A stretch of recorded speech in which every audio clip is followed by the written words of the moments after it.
मेरा नाम सुमित्रा है। मेरी उम्र 50 साल की हो चुकी है। मैं अपने घर की सबसे खूबसूरत लड़की थी, लेकिन बहुत ही गरीब घराने से संबंध रखती थी।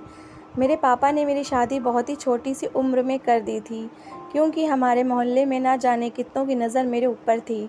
लेकिन मेरे पापा मोहल्ले में से किसी भी लड़के को पसंद नहीं करते थे।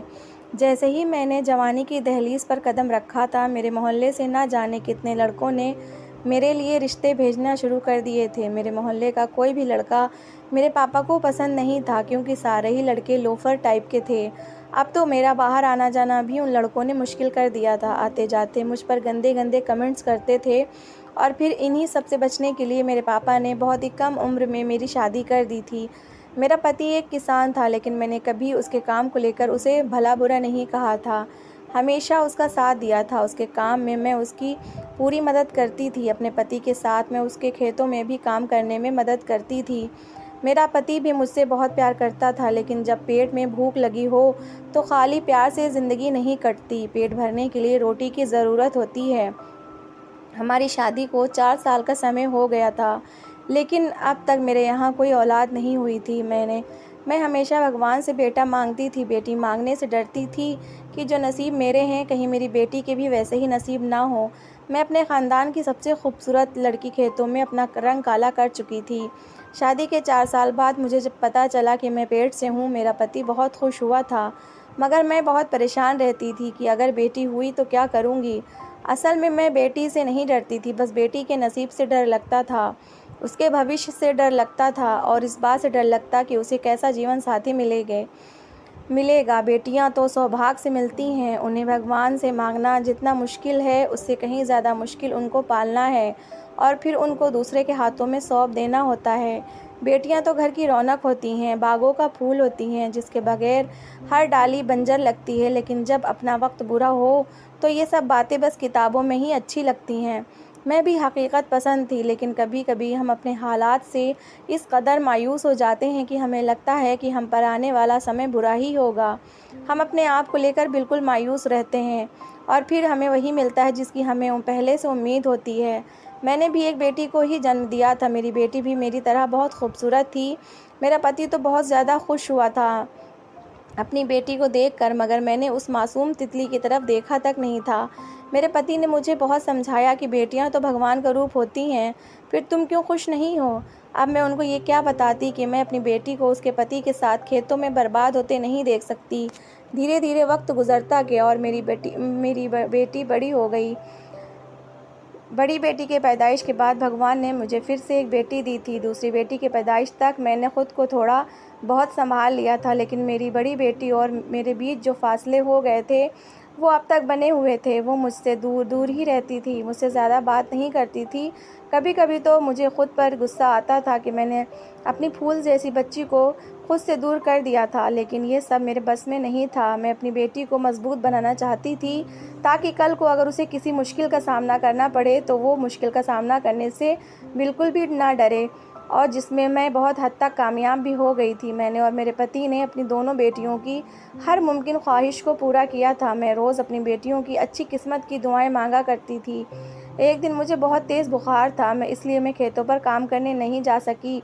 मेरी छोटी बेटी को मेरे खेतों में जाना बिल्कुल भी पसंद नहीं था। मेरी बड़ी बेटी भी हमेशा कहती कि मैं आपकी जगह जगह चली जाया करूंगी, और उसकी ये बात सुनकर मेरा दिल एकदम से दहल जाया करता था, और मेरे मुंह से निकलता कि भगवान ना करे तुम्हें ऐसी जगह पर जाना पड़े। वैसे तो मेरा पति बहुत अच्छा था, लेकिन खेती बाड़ी करना उसका काम था और वो उसे छोड़ नहीं सकता था, और उसके काम में मुझे उसका हाथ बटाना ही पड़ता था। धीरे धीरे मेरी दोनों बेटियां बड़ी हो गईं। मेरी बड़ी बेटी के रिश्ते भी आने लगे, मगर मैं अपने पापा की तरह ये जल्दबाजी नहीं करना चाहती थी। मैंने सोच लिया था कि कुछ भी हो जाए, मगर मैं अपने पापा की तरह अपनी बेटी को किसी के पल्ले नहीं बांधूंगी। मैं तो अपनी बेटी की शादी ऐसी जगह करूंगी जहां उसको दुनिया का सारा ऐशो आराम मिले। उसको कभी भी किसी चीज़ के लिए तरसना ना पड़े। जो ज़िंदगी मैंने गुजारी थी, वो ज़िंदगी मेरी बेटी को कभी ना मिले। मेरे हालात ने मुझे इतना मायूस कर दिया था कि मैंने एक कम तनख्वाह वाले अच्छे रिश्ते भी ठुकरा दिए थे। कुछ तो बार बार मेरी बेटी का रिश्ता मांग रहे थे। इसी बीच एक दिन मेरा पति खेतों पर काम करने गया हुआ था, लेकिन रात होने पर भी जब वो वापस नहीं आया तो फिर मैं बहुत ज़्यादा परेशान हो गई। मैंने अपने साथ काम करने वाले किसान भाई से अपने पति के बारे में पूछा, लेकिन उसकी बात सुनकर तो मेरे सिर पर आसमान गिर पड़ा। मैं सांस लेना भूल गई जब उसने बताया कि तुम्हारा पति तो कब से घर के लिए निकल आया है। उसकी तबीयत आज कुछ ठीक नहीं लग रही थी। मेरे होश उड़ गए थे। मैं जल्दी से रात का ख्याल किए बगैर अपने पति को ढूंढने के लिए निकल पड़ी। दोनों बेटियां भी मेरे साथ थीं, मगर उस वक्त मुझे अपने पति की फ़िक्र थी। हर जगह तलाश कर लेने के बाद भी मेरा पति जब मुझे नहीं मिला तो मैं रोती हुई अपने घर वापस आ गई और ऐसे ही रोते रोते पूरी रात काट दी। अगली सुबह जब एकदम घर का दरवाज़ा खटखटा कर बजने लगा तो मैंने जल्दी से अपनी आंखों के आंसू साफ किए और जल्दी से दरवाजे पर गई। लेकिन पूछने पर कि कौन है, बाहर से किसी गैर मर्द की आवाज़ आई थी। वो बोला कि मैं तुम्हारे पति के बारे में बताने आया हूँ। मैंने आओ देखा ना ताओ झट से दरवाज़ा खोल दिया, लेकिन उस आदमी के पीछे सफ़ेद रंग के कपड़ों में लिपटा शरीर मेरी जान लेने के लिए काफ़ी था। मैं तो पथराई हुई आंखों से उसे सफ़ेद कपड़े को देख रही थी। मुझे तो विश्वास ही नहीं हो रहा था कि ये सब क्या हो गया। मैंने आंसुओं से भरी आंखों से जैसे ही उस गैर मर्द की तरफ देखा तो उसकी अगली बात ने मेरे जिस्म से मेरी जान खींच ली थी। जब उसने बताया कि तुम्हारे पति की मौत हो चुकी है, तुम्हारे पति की मौत हार्ट अटैक से हुई है। सारी रात अस्पताल में रहने के बावजूद भी वो अपनी ज़िंदगी की जंग हार बैठा है। उस आदमी की बातें सुनकर मुझे अपने कानों पर विश्वास नहीं हो रहा था कि मैंने जिस इंसान को सुबह सही सलामत भेजा था, आखिर अगले दिन वो कफन में लिपटा हुआ घर कैसे आया। पूरे घर में कोहराम मच गया। मेरी बेटियां भागती हुई आईं और अपने बाप के साथ लिपट गईं। पूरा गांव मेरे पति को देखने के लिए जमा हो गया था और मुझ में इतनी हिम्मत भी न थी कि मैं अपने पति का चेहरा तक देख पाती। मेरा पति जैसा भी था अपनी बेटियों का ध्यान रखता था। मेरी छोटी बेटी बिलख बिलख कर रो रही थी। मुझसे उसका रोना नहीं देखा जा रहा था। मेरी बड़ी बेटी बहुत हौसले के साथ कभी मुझे तो कभी अपनी बहन को संभाल रही थी। मेरी तो जैसे दुनिया ही उजड़ गई थी। मुझे समझ नहीं आ रहा था कि अपने पति के बगैर मैं अब अपना घर और अपनी बेटियों को कैसे संभाल पाऊंगी। मेरे पति का अंतिम संस्कार क्या हुआ? मेरा पूरा घर वीरान हो गया। मेरा पति बेशक कम कमाई करता था, लेकिन हमारा गुजारा अच्छा होता था। पति के रहने से मेरे घर में रौनक थी, लेकिन अब तो ऐसा लगता था कि जैसे इस घर में भूतों का साया है। पति के मरने के बाद मैं सदमे में चली गई थी। बस एक तरफ खोई बैठी रहती, ना कुछ बोलती ना कुछ खाती। मेरी बड़ी बेटी ने मेरा पूरा घर संभाल रखा था। मैंने उसे कभी काम के लिए घर से बाहर नहीं निकाला था, लेकिन अब उसके अलावा और कोई घर का काम कर भी नहीं पाता। जब तक मेरी हालत कुछ संभल नहीं गई थी, मेरी बड़ी बेटी ने ही मुझे और मेरी छोटी बेटियों को संभाला। अंदर बाहर के सारे काम बहुत ही अच्छे तरीके से कर रही थी। मैं हैरान होती कि समय ने मेरी बेटी को समय से पहले ही बड़ा कर दिया था। समय ने उसे कितना जिम्मेदार बना दिया था। अक्सर जब मैं उसकी तरफ देखती तो मेरी आंखें भर आती। समय ने उस पर उम्र से पहले ही कुछ ज़्यादा ही जिम्मेदारियां डाल दी थीं। मगर हैरत की बात ये थी कि कभी भी उसके चेहरे पर गुस्सा या बेजारी नहीं दिखाई देती थी। वो हमेशा मुस्कुरा कर काम करती और मेरी हर बात मानती थी। मेरे पति को मरे हुए 6 महीने गुजर चुके थे। गांव की औरतों ने घर आना जाना शुरू कर दिया और कहने लगी, तुम्हारी बेटी जवान हो गई है, उसके हाथ पीले कब करोगी? और मैं हाथ मलती रह जाती। मुझे अपनी बड़ी बेटी की फिक्र सताने लगी थी। लोगों की बातें भी अपनी जगह बिल्कुल सही थीं। जितने मुंह उतनी बातें थीं।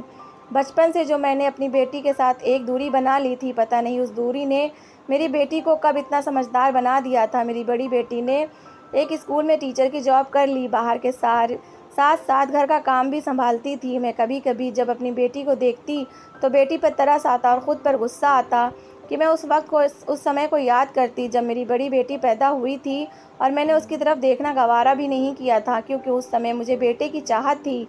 और वो बात याद करके मैं फूट फूट कर रोती थी। जब पति के गम से थोड़ी उबरी तो फिर मैंने घर पर ध्यान देना शुरू किया। आखिर कुछ भी हो, घर मुझे ही संभालना था। साथ ही साथ अपनी बेटी के लिए रिश्ता भी देखना था। कुछ समय गुजरने के बाद मुझे एक रिश्ता पसंद आया। लड़का खूबसूरत था और तनख्वाह भी अच्छी थी, मगर उसका घर हमारे गांव से बहुत दूर था। पहले तो सोचा कि मना कर दूं, मगर बेटी की बढ़ती उम्र को देखकर मैंने उस लड़के को अपनी बेटी के लिए पसंद कर ही लिया। और एक छोटी सी बात को वजह बनाकर मैं इतना अच्छा रिश्ता हाथ से गंवाना नहीं चाहती थी। मैंने अपनी बड़ी बेटी की शादी उस लड़के के साथ तय कर दी। समय पर लगाकर उड़ गया और फिर वो दिन भी आ गया जब मेरी बेटी को किसी और के घर जाकर उसका घर बसाना था। मेरी बेटी शुरू से ही बहुत मासूम और भोली सी थी। दुल्हन का जोड़ा पहनकर किसी परी से कम नहीं लग रही थी। फेरे हुए और विदाई का समय आ गया। मैं अपनी बेटी एक दूसरे के साथ गले लग के फूट फूट कर रोने लगे। इस समय मुझे अपने पति की कमी बहुत ज़्यादा महसूस हुई थी। मेरा दामाद बहुत अच्छा इंसान था। मुझसे बोला कि आप परेशान ना हों, आप लोगों से भी ज़्यादा आपकी बेटी का ध्यान रखूँगा। उसके ये शब्द मेरे लिए काफ़ी थे। मेरी बेटी की विदाई के बाद तो घर बिल्कुल ही वीरान हो गया था। मैं और मेरी छोटी बेटी सारा दिन घर पर एक दूसरे का चेहरा देखते हुए गुजार देते थे। बेटी की शादी अभी नई थी। मैं इसलिए ज़्यादा बेटी से मिलने नहीं जाती थी कि कहीं उसका पति इस बात से नाराज़ ना हो जाए। मैं हर समय उनके घर पर पड़ी रहती हूँ। धीरे धीरे शादी को 2 महीने गुजरे, लेकिन हैरत की बात यह थी कि उसकी तरफ से कोई खबर भी नहीं मिली थी। अब तो मुझे अपनी बेटी की चिंता होने लगी और दिल जब बहुत ज़्यादा बेचैन हुआ तो मैं अपनी बेटी से मिलने के लिए चल ही पड़ी। मैंने अपनी छोटी बेटी से कहा कि घर का ध्यान रखना, मैं तुम्हारी बहन से मिलने जा रही हूँ। लेकिन वो कहने लगी, मैं भी आपके साथ जाऊँगी। फिर हम दोनों माँ बेटी जब बड़ी बेटी के घर पहुँचे तो घर देखकर तो मेरे होश ही उड़ गए थे। वो घर कम और महल ज़्यादा था। रिश्ता कराने वाली ने तो ये बताया था कि तुम्हारा दामाद नौकरी करता है और घर भी ठीक ठाक बना हुआ है, लेकिन उसने ये नहीं बताया था कि तुम्हारे दामाद का घर तो महल जैसा है। मुझसे भी कैसी गलती हुई जो शादी से पहले बेटी के ससुराल आकर उसका घर नहीं देखा। खैर, मैं खुश थी कि मेरी बेटी इतने बड़े घर की रानी है। बाहर चौकीदार ने हमसे पूछा कि तुम कौन हो, तो मैंने बताया कि तुम्हारे घर में जिस लड़के की शादी हुई मैं उसकी पत्नी की माँ हूँ। चौकीदार ने मुस्कुराते हुए मुझे अंदर भेज दिया। मेरा हुलिया बहुत अजीब था, लेकिन क्योंकि मेरे पास कोई नए कपड़े नहीं थे इसलिए मैं बस ऐसे ही घरेलू कपड़े पहनकर आ गई थी। मुझे कुछ शर्मिंदगी सी महसूस होने लगी थी क्योंकि मेरा पहनावा घर में जो नौकरानियाँ थीं उनसे भी गया गुजरा था। मेरी बेटी ने मुझे हिम्मत दी और बोली, क्या हुआ, आप इस घर की मालकिन की माँ हैं, ऐसे परेशान होने से कुछ नहीं होगा। बहुत से नौकर मेरे पास आए और मुझसे बदतमीज़ी भी करने लगे। मैं उनको सफाई देती कि मैं तुम्हारी मालकिन की माँ हूँ, मुझे अंदर जाने दो, लेकिन वो मेरे साथ बहस कर रहे थे। मेरी नज़रें ऊपर खिड़की की तरफ गईं तो मेरा दामाद वहाँ खड़ा मुझे ही देख रहा था। एक नौकरानी मेरे साथ बहस कर रही थी मगर मेरा दामाद नीचे नहीं आया। मुझे बहुत अजीब लगा और बहुत अफसोस भी हुआ। थोड़ी देर बाद जब वो नौकरानी मुझसे बहस करके थक गई तब मेरा दामाद नीचे आया और बोला, इनको अंदर आने दो। नौकरानी जी मालिक कहते हुए जल्दी से पीछे हटी और मुझे अंदर जाने दिया। मेरी आंखों में आंसू आ गए थे। अपनी इस बेइज्जती पर मैं अपने दामाद के पीछे पीछे चल पड़ी। लेकिन हैरत तो ये थी कि मेरी बेटी अब तक कहीं भी नज़र नहीं आ रही थी। लेकिन मैंने सोच लिया था मैं अपनी बेटी से मिलकर ही जाऊंगी और उसे बताऊंगी कि उसकी नौकरानियों ने मेरे साथ कैसा सलूक किया है। मेरे दामाद ने हमें एक कमरे में बैठा दिया। जिस कमरे में बैठाया था वो काफ़ी ठंडा था। मुझे सर्दी महसूस होने लगी थी। मैंने अपने दामाद से पूछा, मेरी बेटी कहाँ है, तो वो बोला कि अभी वो घर पर मौजूद नहीं है, वो मेरी मौसी के घर गई हुई है। मैंने छोटी बेटी की तरफ देखा और उसको बोली कि हमारा यहाँ आना तो फिर बेकार हो गया, हमें पता होता तो हम आज नहीं आते, उसी रोज़ आते जब हमारी बेटी हमें मिल पाती। घर में इतनी सारी नौकरानी होने के बावजूद भी मेरे दामाद ने हमसे एक गिलास पानी तक के लिए नहीं पूछा था। थक हार कर मैंने ही उससे कहा कि बेटा एक गिलास पानी पिला दो।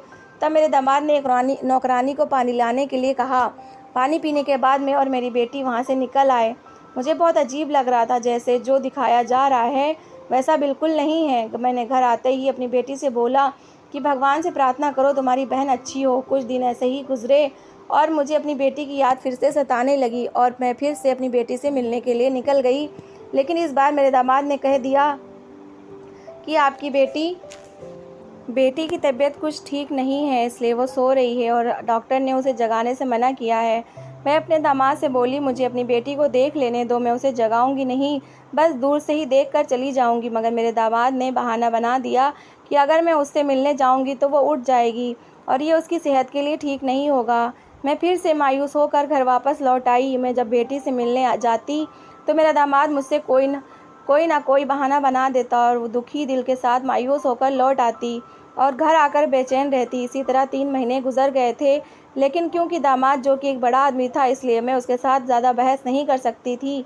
अब तो अपनी बड़ी बेटी को याद कर करके मैं रात को उठकर बैठ जाती और रोने लगती। मेरी छोटी बेटी मुझे हौसला देती।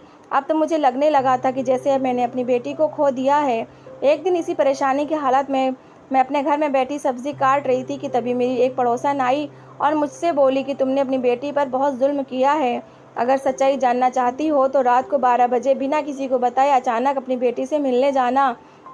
अपनी पड़ोसन की बात सुनकर मैं सन्नाटे में रह गई थी। ज़रूर मेरी बेटी के साथ बहुत बुरा हुआ है, ज़रूर मेरी बेटी किसी बड़ी परेशानी में है। मैं सोच में पड़ गई कि अपनी बेटी से किस तरह मिला जाए। अगले दिन मैं दोबारा अपनी बेटी के घर गई तो नौकरानी ने बताया कि मालिक आज घर पर नहीं है, मैं फिर किसी और दिन और समय आऊँ। मैंने जब नौकरानी से पूछा कि वो कब आएगा तो उसने बताया कि कल रात तक आ जाएंगे। मैं उससे मिलने अगले रोज़ आऊँ। मैंने सोच लिया कि मुझे अपनी बेटी से मिलने से अब कोई रोक नहीं सकता। मैं अपनी बेटी को किसी भी तरह इस मुसीबत से बचाना है। और फिर मैं रात को भिखारिन का भेष बनाकर अपने दामाद के घर चली गई। मैंने दरवाज़ा खटखटाया और कुछ खाने के लिए मांगा। नौकरानी मुझे कुछ देने के लिए अंदर गई तो मैं घर में ही छुप कर बैठ गई। उस समय घर का चौकीदार गेट पर नहीं था, इसलिए मुझे अंदर आने में ज़्यादा दिक्कत नहीं हुई थी। जब वो नौकरानी बाहर मुझे खाना देने के लिए आई तो मैं गेट पर नहीं थी। उसने गेट बंद कर दिया और जाकर अपने कामों में लग गई। इसी बात का फ़ायदा उठाकर मैं घर में दाखिल हो गई थी और चोरी छुपे अपनी बेटी का कमरा तलाश करने लगी। घर बहुत बड़ा था, इसलिए मुझे बहुत ज़्यादा मुश्किल हो रही थी। मैं एक एक कमरा खोल कर देख रही थी, तभी एक नौकरानी मेरी परछाई देखकर और वो मेरी तरफ आने लगी। उस नौकरानी से बचने के लिए मैं भागते हुए एक कमरे में छुप गई। उस कमरे में बिल्कुल अंधेरा था। मुझे विश्वास था कि नौकरानी वहाँ से जा चुकी है। मैं जैसे ही कमरे से बाहर निकलने लगी तो मुझे ऐसा महसूस हुआ जैसे मुझे किसी की घुटी घुटी आवाज़ सुनाई दे रही हो। मैंने अपना वहम समझा और फिर से बाहर निकलने लगी, मगर फिर से जब मैं बाहर निकलने वाली थी तो मेरे पैरों के साथ कोई टकराया था। मैंने अपने आसपास किसी को महसूस किया था। कमरे में बहुत अंधेरा था, मैं कुछ भी नहीं देख पा रही थी। दीवार पर इधर उधर हाथ मारते हुए मैंने स्विच बोर्ड तलाश किया और कमरे की लाइट जला दी। जैसे ही कमरे में रोशनी हुई मेरी रूह कांप गई थी, क्योंकि मेरी बेटी तो रस्सियों से बंधी हुई थी, कमरे में पड़ी हुई थी। मेरे तो पैरों तले ज़मीन निकल गई थी। मुझे विश्वास नहीं हो रहा था कि ये मेरी वही बेटी है जिसे मैंने कुछ महीने पहले विदा करके इस घर में भेजा था। उसकी आंखों के आसपास काले घेरे थे और चेहरे पर ना जाने कितने निशान थे।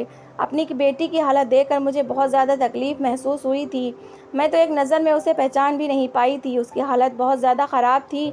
मैंने सोच लिया था कि अब मैं अपनी बेटी को इस दरिंदे आदमी के पास नहीं छोड़ूंगी। मैंने जल्दी से अपनी बेटी को खोला, जो बेहोशी की हालत में पड़ी हुई थी। पास ही एक पानी का जग पड़ा था। मैंने जल्दी से उसे पानी पिलाया। उसने कुछ पानी पिया, थोड़ी थोड़ी होश में आ गई थी, लेकिन पूरी तरह होश में नहीं थी। जब मैंने उसे हिलाया डुलाया और मैंने कहा कि आंखें खोलो, मैं तुम्हारी माँ हूँ, तब उसने आंखें खोलकर मुझे देखा था और देखते ही चौंक गई और फिर मेरे सीने से लगकर फूट फूट कर रोने लगी और बोली, माँ मुझे यहाँ से ले जाओ, ये जगह अच्छी नहीं है। मेरा पति रोज़ मुझे रस्सियों से बांध देता है और मुझसे कहता है कि मैं पागल हूँ। ना जाने क्या क्या मुझसे करने को कहता है माँ, ना जाने कैसे कैसे इंजेक्शन देखता है माँ। मुझे बहुत तकलीफ़ होती है, मुझे इस तकलीफ़ से बचा लो। अपनी बेटी की तकलीफ़ देखकर मैं तड़प उठी थी और उसे बोली कि तुझे ये तकलीफ़ अब और नहीं झेलनी पड़ेगी। मैं तुझे अपने साथ ले जाऊंगी और इस दरिंदे आदमी को पुलिस से सज़ा दिलवा कर रहूँगी। इस आदमी ने मेरी मासूम सी बेटी की क्या हालत बना रखी है। मैं जैसे ही अपनी बेटी को लेकर बाहर निकली, वो बाहर मुझे दोनों नौकरानियां मिल गई थी। कहने लगी, जब तक साहब जी घर पर नहीं आ जाते आप इन्हें अपने साथ लेकर नहीं जा सकती। लेकिन मुझे अभी किसी भी बात की परवाह नहीं थी। मैं एक माँ थी और मैं इस समय एक ऐसी चट्टान बन गई थी कि जिसके आगे कोई भी तूफान जीत नहीं सकता था। मैंने नौकरानी से कहा कि अगर कोई भी मेरे रास्ते में आया तो मैं उसकी जान ले लूँगी। मेरी आंखों में खून उतर आया था। मैंने पास रखा गुलदान उठा लिया। मैंने कहा, जो भी मेरी तरफ बढ़ा तो वो अपनी जान से हाथ धोएगा। मेरा गुस्सा देखकर वो दोनों नौकरानियां डर गई थीं और पीछे हट गईं। अभी मैं घर से निकलने ही वाली थी कि तभी मेरा दामाद घर आ गया और हम दोनों माँ बेटी को देखकर चीखने लगा। साथ ही साथ वो अपनी नौकरानियों पर चीखने लगा, इस औरत को अंदर किसने आने दिया। मैंने भी गुस्से से अपने दामाद से कहा कि मैं अपनी बेटी को अपने साथ लेकर जा रही हूँ। मैंने अपनी बेटी को बेचा नहीं, इज्जत के साथ तुम्हारे साथ उसकी शादी की थी और तुमने मेरी बेटी की ये क्या हालत कर दी है। तुम्हें इसका अंजाम भुगतना पड़ेगा। मेरी बात सुनकर वो ज़ोर ज़ोर से हंसने लगा और बोला, ठीक है ले जाओ, ये तो वैसे भी किसी के काबिल नहीं रही और फिर ये तो है ही बदकिरदार औरत। मैं इसे अपने साथ अपने घर में वैसे भी नहीं रखूँगा, जो ना जाने कितने मर्दों के साथ रह चुकी है। अपनी बेटी के किरदार पर गलत इल्ज़ाम सुनकर मेरे पैरों तले से ज़मीन निकल गई। मैंने चौंक कर अपने दामाद की तरफ देखा और कहा, खबरदार जो मेरी बेटी पर और कोई गलत इल्ज़ाम लगाया। मेरी आंखों से लपटें निकल रही थी, मैं गुस्से के मारे थर-थर काँप रही थी। मैंने अपनी बेटी का हाथ पकड़ा और दामाद के घर से बाहर आ गई। हैरत की बात यह थी कि मेरे दामाद ने मुझे खामोशी से अपनी बेटी को वापस ले जाने दिया था। घर लाकर मैंने अपनी बेटी को बहुत हिम्मत दी, बहुत हौसला दिया कि जो कुछ हुआ उसे भूल जाओ, आगे की ज़िंदगी के बारे में सोचो। मैं अपने दामाद को सज़ा दिलवाना चाहती थी, लेकिन मुझे पता था कि वो बहुत ही बड़ा आदमी है और मैं गरीब अकेली औरत, मैं भला उसका क्या बिगाड़ पाऊँगी। यही सोच कर मन महसूस कर रह गई थी। मेरी बेटी अब पहले जैसी नहीं रही थी। मुझे उस पर तरस आता और उस अपनी बेवकूफ़ी पर गुस्सा भी आता कि मैंने पहले से ही अपने दामाद के बारे में अच्छे से छानबीन क्यों नहीं की। मैंने बस ये देख लिया कि लड़का अच्छे पैसे कमाता है और जल्दी से अपनी बेटी की शादी कर दी। मेरी बेटी बहुत ज़्यादा गुमसुम रहने लगी थी। कभी कभी अपने शरीर से अपने कपड़ों को नोच नोच कर उतारने लगती। कहती, मैं बहुत गंदी हो चुकी हूँ, मुझे इस गंदगी से छुटकारा दिला दो, मैं अब और इस गंदगी में नहीं रह सकती। मैं उसे विश्वास दिलाती कि तुम बिल्कुल साफ़ सुथरी हो और अब तो तुम अपनी माँ के पास हो, तुम्हें किसी से भी डरने की ज़रूरत नहीं है। पता नहीं मेरे दामाद ने उसके साथ ऐसा क्या किया था कि मेरी बेटी की दिमागी हालत ख़राब हो गई थी। मैं अपनी बेटी को सीने से लगाए रोती रहती और अपनी बेटी के अच्छे नसीब के लिए दुआ करती। मेरी बेटी पहले भी कम बोलती थी, लेकिन अब तो बिल्कुल ही खामोश हो गई थी। मैं उससे पूछती कि बता, उस दरिंदे ने तेरे साथ क्या किया है, लेकिन वो कुछ नहीं बोलती। उल्टा मेरे ये सवाल करने पर ज़ोर ज़ोर से चीखने और चिल्लाने लगती थी। डर के मारे फिर मैंने उसे सवाल जवाब करना ही बंद कर दिए थे। अब मैंने सोच लिया था कि मैं अपनी बेटी को उस जालिम इंसान से तलाक दिलवा कर ही रहूँगी। हमारे गांव में एक बहुत ही अच्छे वकील थे। मैंने जब उनसे अपनी बात कही तो उन्होंने बोला, मैं तुम्हारी बेटी का केस लड़ूंगा और उसे जीतूंगा भी, और उसके बदले मैं तुमसे फ़ीस भी नहीं लूँगा। वकील की बात सुनकर मैं हैरान रह गई। मैंने कहा, आखिर आप मेरे ऊपर इतना बड़ा एहसान क्यों करना चाहते हैं? तब उस वकील ने कहा कि तुम्हारे पति का मेरे ऊपर एक बहुत बड़ा एहसान है और शायद उसी एहसान को चुकाने का समय आ गया है। मुझे ये सुनकर बहुत ही हैरत हुई कि भला मेरे पति ने उस वकील पर ऐसा कौन सा एहसान किया था। मेरे पूछने पर तो उसने बताया कि मेरा इकलौता बेटा है और उस समय 4 साल का था। अकेले खेलते हुए खेतों की तरफ चला गया था और उसे एक जहरीले सांप ने काट लिया था। उस समय तुम्हारे पति ने ही उसकी जान बचाई थी। अगर 10 मिनट की देरी भी हो जाती तो मैं अपने बेटे से हाथ धो बैठता। इस भरी दुनिया में एक अकेला सहारा मेरा बेटा ही है। मेरी पत्नी मेरे बेटे को जन्म देते ही मर गई थी। मैंने ही उसे पाल पोस कर बड़ा किया था। फिर उस वकील ने मेरी बेटी को बुलाया और बहुत ही प्यार और स्नेह के साथ मेरी बेटी से पूछा कि बताओ, तुम्हारे पति ने तुम्हारे साथ क्या क्या जुर्म किया है, मैं तुम्हें पूरा इंसाफ दिलाकर रहूँगा। बहुत देर समझाने पर मेरी बेटी ने जो कहानी सुनाई उसे सुनकर मैं भी बिलक बिलक कर रोने लगी थी।